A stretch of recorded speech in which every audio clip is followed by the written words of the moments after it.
Video conferencing. I will show you the light. Really? I will. Voice with purpose. More and more people working from home. That means more meetings via video conferencing. Now, I'm seeing a lot of advice being thrown around about how to up your video game, and there's a lot of good advice being thrown around for sure. But there are some issues that aren't being talked about. So we're going to be talking video and audio when it comes to video conferencing. This also works for tips if you're recording yourself on camera at home for webinars or simply for content. We're going to talk about that next. So real quick on my credentials. My name is Jeff Lillicotch. I've worked in the TV industry for 25 years. About 10 of those years as a reporter, anchor, producer, videographer, and editor. And roughly the last 15 years or so, I was a story and show producer at Fox Sports, NBC Universal. I've done some freelance work for ESPN as well as AT&T Sportsnet, and I'm currently also a voiceover talent. During that time as a producer, I did train analysts for on-camera work. So that's a quick look at my credentials. Lighting is very important during video conferencing. Built-in webcams on your laptop or computer or maybe even your monitor are serviceable. They work, but they don't handle low light well. Now, if you can use your cell phone camera.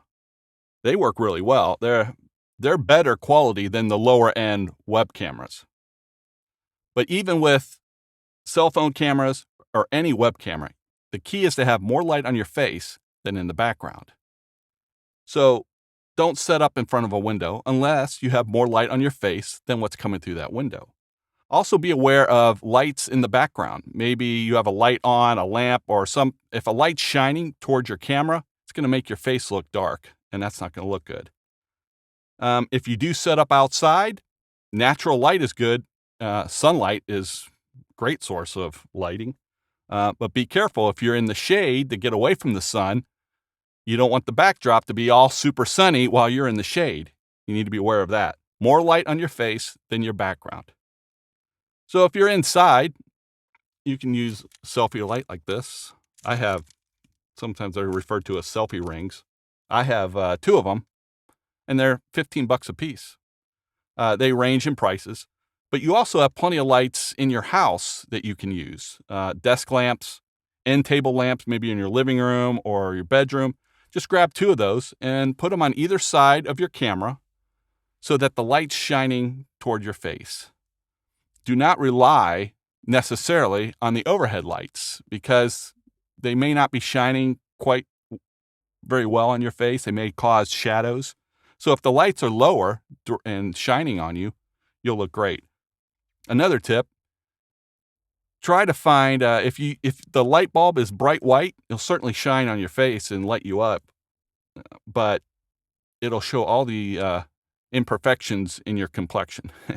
So if you can find a light bulb that is yellowish or maybe an orange tint, that's better for the complexion. You'll look a little better.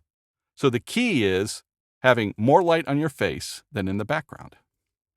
Let's talk camera placement during video conferencing. You want to try and get the camera eye level, really anywhere between chin level to maybe slightly over your head. The camera looking down at you doesn't look that bad. It's much better than the camera shooting up at you, which a lot of people do because they're using their laptop camera sitting on the table, so it's shooting up at you. You kind of get this look, which is not very flattering. Same if you're using your cell phone camera. A lot of people have it on a little stand that sits maybe a couple inches off the table, and it's shooting up at you.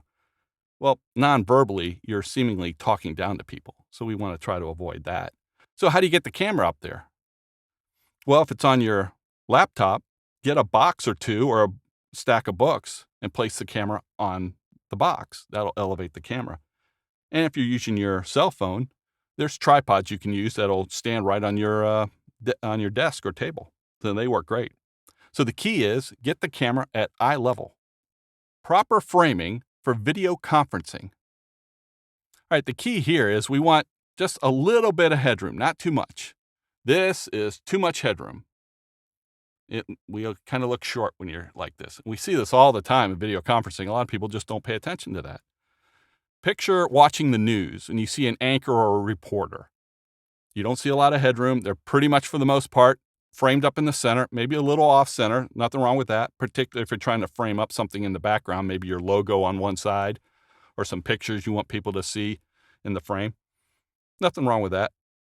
But we don't need to be too close. That's kind of annoying. And if you're too far back, it might be distracting with everything else that might be in the room.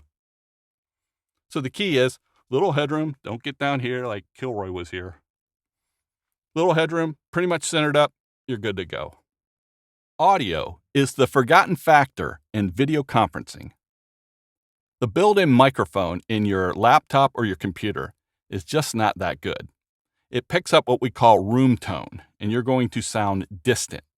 Now, if your room happens to be acoustically treated, you may not sound too bad. And if it's a smaller room and it's acoustically treated, you might sound pretty good. But if it's not acoustically treated, then it's going to sound like an echo chamber, and that's going to be distracting. So if you're presenting facts or a presentation, your message is not fully getting across because it's just going to be too distracting.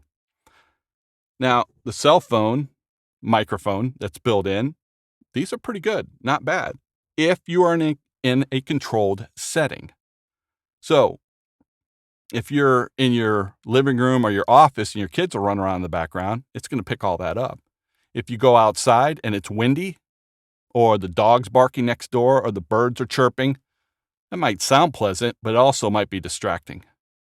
So how do you get around that? Well, for one, these earbuds with the little microphone, well, they're better quality than the built-in microphones on your computer. You can also get a USB mic, one that maybe clips to your shirt, a little clip-on mic, or a tabletop USB mic that just sits on your table or your desk. They're better quality, and even the cheap ones are better quality than the built-in microphone on your computer. So keep in mind, don't forget, audio is an important part of video conferencing. Bonus tip for video conferencing. We've been giving tips on how to up your video and audio during video conferencing. So we've all been in meetings over Skype or Zoom where somebody's video is kind of freezing up and maybe they're cutting in and out. And that's just an issue at that moment with their broadband and their internet service. Maybe they've got kids that are in the other room streaming services or playing games online and they're taking up a lot of the broadband. One way around that might help is take an Ethernet cable and hardwire plug right into your computer. On the other end, plug straight into your router. You should get a more consistent, stronger signal that way. Now, that doesn't always work. Sometimes your Wi-Fi works better than the hardwire. That's happened to me. If you still are having issues or you can't plug into the router because you're in the router's in another part of the house, and you're not presenting, you can just shut off your camera. And that should help with the signal.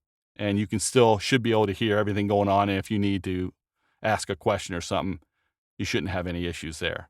So just a bonus tip for video conferencing. Thank you for watching, and I hope you found this helpful. Feel free to reach out to me if I can be a resource for you. Voice with purpose.